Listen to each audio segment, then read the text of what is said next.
CNN. The United States has made another strike against Houthis in U.S., pointing out that U.S. hit Iranian-backed rebel group for fourth time in less than a week.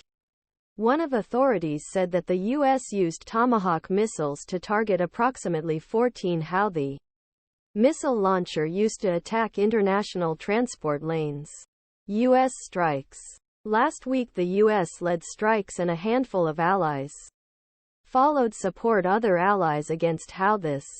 On Monday, Houthis group has hit an anti-ship ballistic missile with an anti-ship ballistic missile that seems to be the first successful attack against U.S. presence since attacked international transport lanes in mid-November. As fears increase conflict between United States, Israel and Hamas into region, he tries to avoid great climbing in region and attacks of Houthis Gaza the U.S. coalition forces Gaza Syria order to regularly attacks Iraq Syria. Israel-LübnanAlthough Pentagon, who fought on border, insisted on Wednesday, Israel-Hamas conflict did not spread. There have been tensions since beginning of conflict of Israel-Hamas.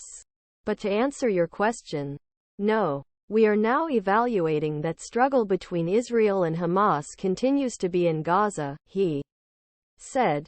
Pentagon spokesman Pat Ryder. In press briefing, the new strikes come on same day when the U.S. redesigned U.S. as a specially determined global terrorist presence.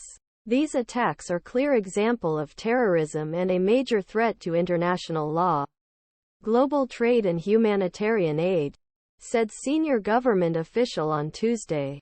While U.S. said that strikes would reduce ability of strikes continue to make commercial transport attacks in Red Sea last week, Houthis continued do so. Authorities said that they have been expecting some retaliation by Houthis since then. An anti-gemisi was shot by a ballistic missile, and on Tuesday, Houthis launched an anti-ship ballistic missile to the international shipping lanes of Houthis South Red Sea, a few hours after the U.S. targeting 4 anti-ship missiles.